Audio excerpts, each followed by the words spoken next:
The vessel was long and narrow, with a low curved ceiling. The entire craft was filled from front to back by two seemingly never-ending rows of seats separated by a narrow walkway. Jack sat near the middle of the ship, guarded on both sides by two alien-like creatures. The one to his left was a hulking figure with a hunched back, while the one to his right was much smaller, with a significantly less threatening aura. Perhaps a female, or a juvenile, Jack thought. Their eyes were large and shifty, almost seeming to float around on their heads. Their skin looked as though it was melting off their faces. A wave of dread washed over Jack. How had he gotten here? Who were these creatures? Did they mean him harm? Despite their unsettling appearance, they seemed rather docile. They paid little attention to Jack, far more interested in the small screens placed in front of them. These screens displayed colorful, mesmerizing images. The resolution was so clear that Jack almost felt the urge to reach into them. What are these screens, he wondered? Perhaps some sort of alien communication device. He assumed his feeble human brain wouldn't be able to comprehend what the aliens were doing, so instead he thought about how he could escape. His captors had been careless. Although he was completely surrounded, they had left him in his seat without restraints. Clearly his abductors had underestimated him. A very large alien in a blue uniform moved down the walkway with a long, floating trolley. As it moved, it paused to communicate with its seated comrades before offering goods to the passengers. Eventually the trolley reached Jack's row. The large alien stopped it and began communicating with the hunchback creature to Jack's left. The alien spoke in mumbled slurs and staccato clicks. Jack stared at them in awe. This was the first time he had heard them communicate up close. The uniformed alien floated some sort of beverage over the hunchback alien before making eye contact with Jack. He flinched in horror and quickly looked straight forward, avoiding eye contact with the strange creature. Is it trying to speak to me? Jack looked back to find two sets of eyes were now on him. Said the hunchback alien. Jack made long, unbroken eye contact with the creature. He gasped and looked away, realizing the alien was likely trying to use some sort of mind control power on his weak human mind. Said the alien as it gently touched Jack on the shoulder. Jack let out a shrill shriek and recoiled from the alien's cold touch, startling the creatures around him. Few of the aliens in the other rows turned to look at Jack. A smaller one crawled up on the seat in front of Jack and stared down at him. Don't look them in the eyes. Don't look them in the eyes. After a few moments, the alien with the trolley diverted its attention from Jack and instead addressed the smaller alien to Jack's right. The two creatures spoke for a few moments before the one on the trolley floated a second cup of liquid over to the extraterrestrial on Jack's right. As the drink floated over Jack's seat, it wobbled and spilled on his lap. The drink scalded Jack's thighs and groin. It leaked down the bottom of the seat, forcing Jack to thrust his pelvis into the air. It appeared the aliens were attempting to use some sort of corrosive acid attack on Jack. As he felt his legs melting away, Jack screamed again. The uniformed alien left its trolley and ran down the walkway. A few moments later, it returned with a white towel and something resembling an ice pack. The alien held these items out to Jack. Said the alien, as it attempted to hand Jack the items. Leave me alone, is what Jack wanted to say, but all that came out was a low groan. He tried again to communicate, but no coherent words would form. Jack realized he had completely lost his ability to speak. Perhaps the aliens have already removed part of my brain in some sort of diabolical experiment. Despite Jack's resistance, the large alien eventually forced him to take the items. Jack quickly realized the creature meant no immediate harm. He placed the cold pack on his burns, which began improving remarkably quickly. Perhaps the spill hadn't been an attack. Why are they trying to help me? Jack wondered. Maybe these creatures have no ill intent at all. Or maybe, Jack gasped. Of course. They need me alive. Jack looked out the window of the vessel, seeing nothing but deep space. He hadn't even considered where this ship was going. Whatever terror lay at their final destination surely outweighed what he had already encountered. He had to escape. But how? He was completely surrounded. The aliens outnumbered him 100 to 1. But there had to be some way out. Jack looked out the window again. The glass appeared to be extremely thin. Jack jabbed violently at the window with his fist to no avail. He tried again, but the smaller alien to his right grabbed his arm and placed it on his lap, said the alien before standing up and pressing a blue button on the ceiling. A few moments later, the large uniformed alien returned, this time without its trolley. The large uniformed alien beckoned Jack over to the walkway, as the hunchbacked one to Jack's left stood up. Jack looked at the creatures before slowly rising. He peered up and down the vessel. It seemed as though every alien on the ship was staring directly at him. This can't be good. The hunchback one sat back down as the one in uniform walked up to the front of the ship. Jack looked behind him to find the walkway empty. This is my chance. Jack took off running toward the back of the vessel. He could hear the large uniformed alien shouting at him, trying to stop his escape. Some of the aliens in the seats tried to grab or trip him, but Jack evaded their attempts. When he reached the back of the vessel, he found a small, unguarded room. He quickly pushed his way in and locked the door behind him. Jack could hear the uniformed alien trying to open the door. He looked around the room for an escape route. He knew he didn't have much time. At the back of the room sat a bowl-like object with a small hole at the bottom. A way out. Jack tried squeezing his leg through the hole, but it was far too tight. He had to act fast. Jack began violently kicking the bowl in an attempt to expand the hole. A large piece of plastic broke off, and blue liquid spilled out, soaking his shoes. Moments later, the door swung open. The large alien was joined by two others in similar uniform. They recoiled at the sight of Jack. Jack shoved his way out of the small room and back into the main area of the craft. The aliens tried to grab him, but he fought them off, striking one with his elbow. He pushed the others aside and sprinted toward the front of the vessel. At this point, several other aliens stood up in panic. Jack fought off multiple creatures, nearly being subdued several times. When he finally reached the front of the vessel, he found another small door. He pushed his way in.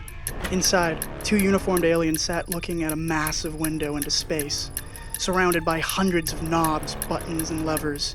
Jack quickly realized this was the cockpit. One of the aliens said, turning to Jack. He rushed towards the two pilots, smashing his fists into the controls. Buttons blinked and alarms blared. Jack swung his fists wildly, unsure of how any of the equipment worked, but convinced that he was sabotaging the vessel. Stop! Stop! What the fuck are you doing? One of the aliens said. Jack froze. That last sentence had been perfectly intelligible. Are you insane? What are you doing? Said the other alien, rising to its feet. I'm escaping, Jack replied, perplexed by the fact that they could understand each other. What? You're trying to escape an airplane? What are you talking about? Airplane? Jack paused for a moment and peered out the window. He looked past the vast sea of darkness and down at the stars below him. Except they weren't stars. They were city lights. It was at that moment that Jack remembered where he was. Hey, this is your captain speaking. We would like to apologize for the delay. We will have to be making an emergency landing in Kelowna. Sorry for the inconvenience. Jack sat in a small interrogation room with his arms handcuffed behind him. In front of him sat a large police officer reading off a sheet of paper. All right, so now that I've read you your rights, we can get to the charges. Destruction of property, causing a public disturbance, multiple counts of assault, attempted hijacking, domestic terrorism, bioterrorism. Bioterrorism? Yeah, bioterrorism. When you broke the toilet, you got shit and piss water everywhere. Then you shoved one of the flight attendants into it. Jack cringed and lowered his head. Fuck. Is she okay? Well, she's in the hospital right now, but she's in stable condition. She should be fine. Jack sat in his chair, mortified. So, yeah, those are the charges.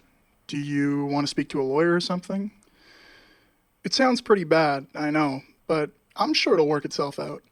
Most of the people who are on the plane aren't planning on pressing any charges, and I think a lot of these should get dropped. I mean, I get it, man. We all get a little too fucked up every once in a while. Live and learn, right? Honestly, we could probably wrap this interrogation up right here. I got everything I need. Did you have anything else you wanted to say on record? Jack stared out the window of the interrogation room. Beyond the glass, the distant lights of a city glittered on the horizon. Wait, hold on. I don't get it. You said they found acid in my bloodstream? You mean like the drug? Yeah. Yeah, that's correct. Said the officer, tapping his pen on the table. Jack shook his head in confusion. Okay, but who dosed me then? We're looking into that, sir. No. But you don't understand. I didn't drink or eat anything at the airport. I told you, I was running late for my flight, so I skipped breakfast that day. Well, maybe you just don't remember being drugged. Jack turned back to the window, his reflection staring back at him. No way. I remember everything. I woke up at 7:30 on the dot, saw what time it was, and immediately ran to my car. I barely even had time to get my pants on. I went double the speed limit the whole drive. I checked into my flight with like 5 minutes to spare. Then I begged the TSA agent to let me skip to the front of the line and run to the gate. I was hungry as hell, but I didn't stop for anything. I figured it was a short flight, so I'd manage until lunch. I was the last person on the plane. They almost didn't let me board. I sat in 8B next to a little old lady and a giant Samoan dude. What's up, buddy? The plane took off. We were in the air for about 15 minutes, and then blank. Whew. Like nothing. Like a weird gap in my memory. Almost like I took a nap, except I have no recollection of waking up. It felt like blacking out, but I didn't drink anything. Is it possible you were given the acid by one of the people sitting next to you? What? You think Grandma gave me the stuff? I doubt it. How the hell would she even get that shit past airport security? Plus, I've taken acid before, and it doesn't kick in that fast. There's usually a buildup. It doesn't just hit you all at once. Not to mention, I've had psychedelic-induced hallucinations before, and I've never experienced anything that vivid. And it wore off way too fast. That flight was only 2 hours long. Well, maybe your weakened physical state enhanced the effects. Jack sat in silence for a moment, then returned his gaze to the window. He watched the city lights twinkle in the distance. Listen, Jack, you don't need to worry about all this. You're probably not in any real trouble here. Once the Crown reviews your case, it'll probably get thrown out. Now, do you want to speak... That doesn't look like Vancouver. The officer adjusted his collar and turned to look out the window with Jack. He pressed his left index finger to his ear as though he were adjusting an earpiece. That's because it's not Vancouver. We're just outside of Kelowna. They had to make an emergency landing to your little incident. Whoops. Huh. You know, I haven't been to Kelowna like 15 years. Fuck, I can't believe it's been that long. It's even prettier than I remember. Not such a bad place for an emergency landing, I guess. The officer's face turned reminiscent. Yeah, it really is a gorgeous town. Underrated. I moved here from Edmonton a few years back. Best decision I ever made. Got a little place down on the lake with my wife and daughter. He pulled out his wallet and displayed a picture of a young blonde woman with strikingly blue eyes holding a toddler. Jack smiled faintly. Yeah, you have a beautiful family, officer. Officer Smith, you said, right? Yeah, Michael Smith. Officer Smith extended his hand. Jack awkwardly shook it despite the handcuffs. The officer lifted the picture again, staring into it longingly. His expression darkened as he shed a single tear. Whoa, hey, you all right, man? Jack asked. Yeah, I'm all right. Said the officer, brushing the tear away. I just miss him, that's all. What do you mean? Well, you know, with work and all, I don't really get to see them very often. Yeah, I know how that is. My dad wasn't around much when I was a kid. Barely knew the guy, honestly. How often did you see him? Oh, you know, here and there. Birthdays, notable holidays. Did you still love him? Jack thought about the absurdity of the situation for a second. A few hours ago, he was being arrested on an airplane. Now, he was having a heart-to-heart with a police officer in an interrogation room. Of course I still loved him. He was my dad. I'm sure your daughter feels the same way about you. I haven't seen them in 3 years. Jesus, Mike. You and the wife don't get along or something? No, we're still together. I just can't see them, that's all. Jack was taken aback by that statement. His expression hardened. What do you mean you can't see them? The officer looked into Jack's eyes, his own filled with intense sadness. I just can't. Jack held the officer's gaze for a few long seconds before breaking it, turning to stare out the window. What else was there to say? He hardly knew this man, and it didn't feel right digging any further into his personal life. The window offered an escape from the strange tension lingering in the room. Wait, where's the lake? Excuse me? You know, the Okanagan. I mean, it's a pretty big lake, no? Wouldn't we be able to see it from the...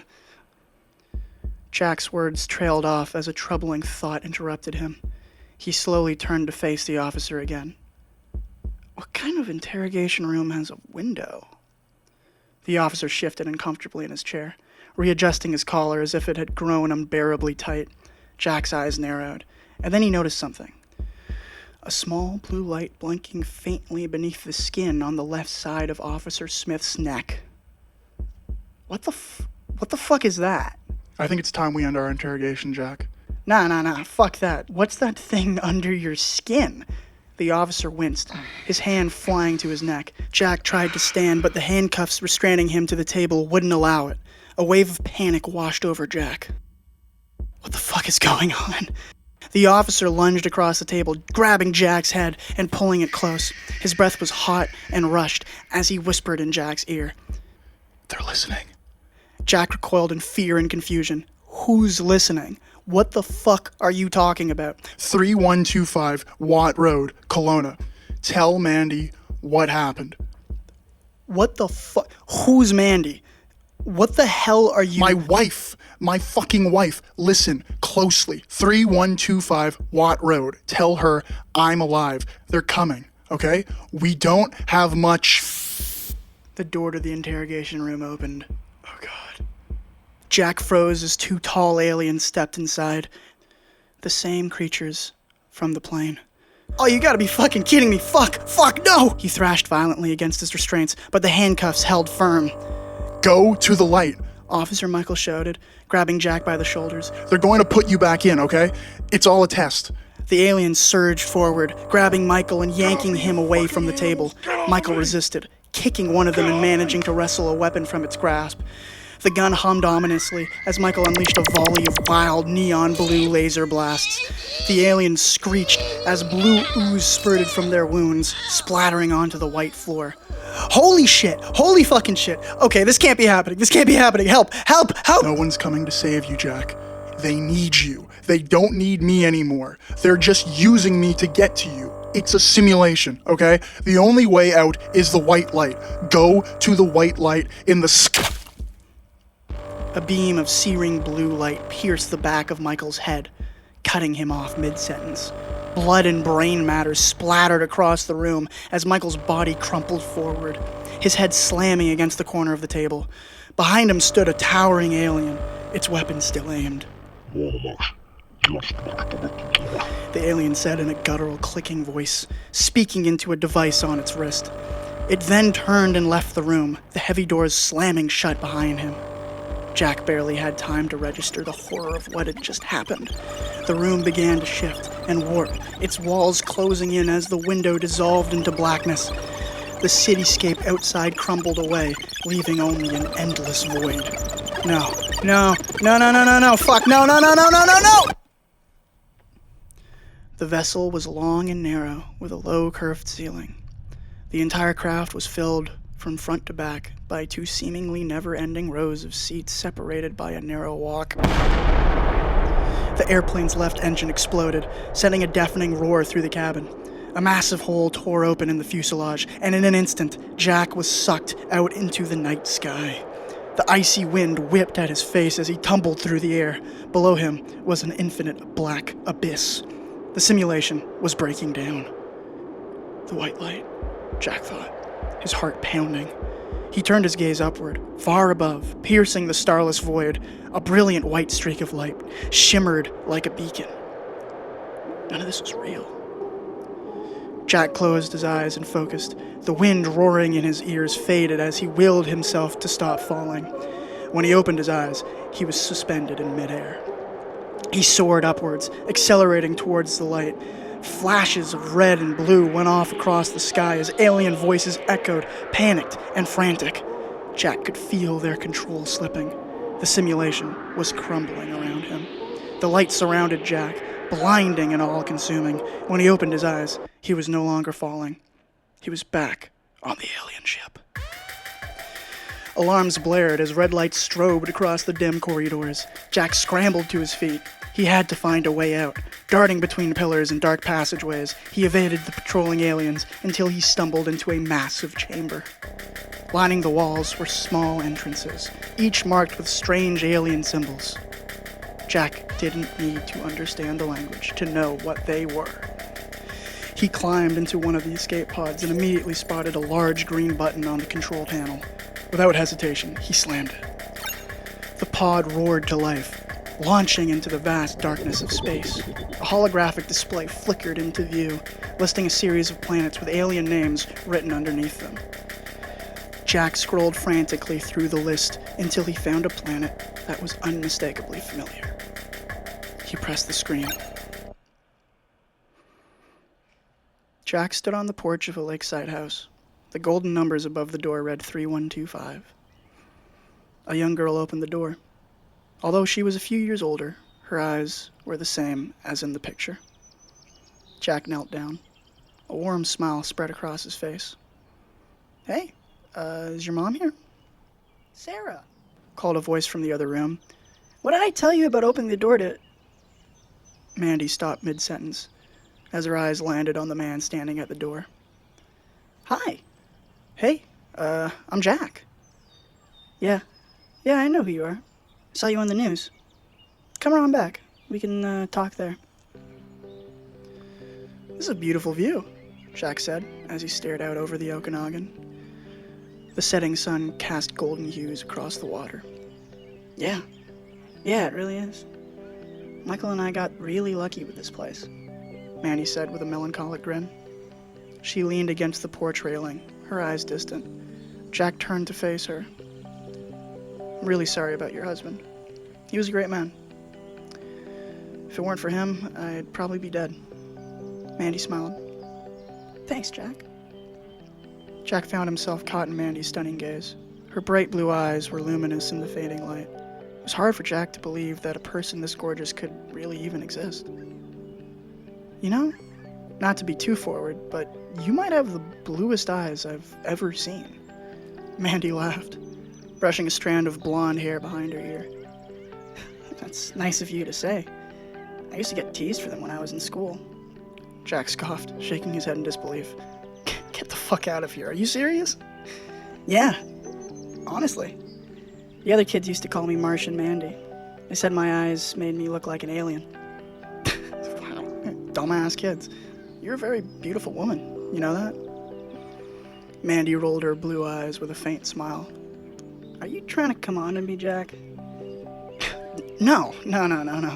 Jack said quickly, holding his hands up with a squinted grin. "I'm just an honest guy, I guess. I wouldn't do that to Michael." Mandy chuckled and looked back out at the lake. Yeah, anyway, I should probably go," Jack said, breaking the silence. Really? Don't you want to stay for dinner? Mandy asked. No, don't worry about it. I don't want to impose. Michael just told me to come see you and the kid. I had to tell a story. I owe him that much. That's why I'm here. I hope life treats you well, Mandy." Jack offered her a warm smile before turning to leave through the house. Well, before you go, Jack, I should congratulate you. Jack paused, his hand on the doorframe. He turned to face Mandy. Congratulate me for what exactly? You passed your first test.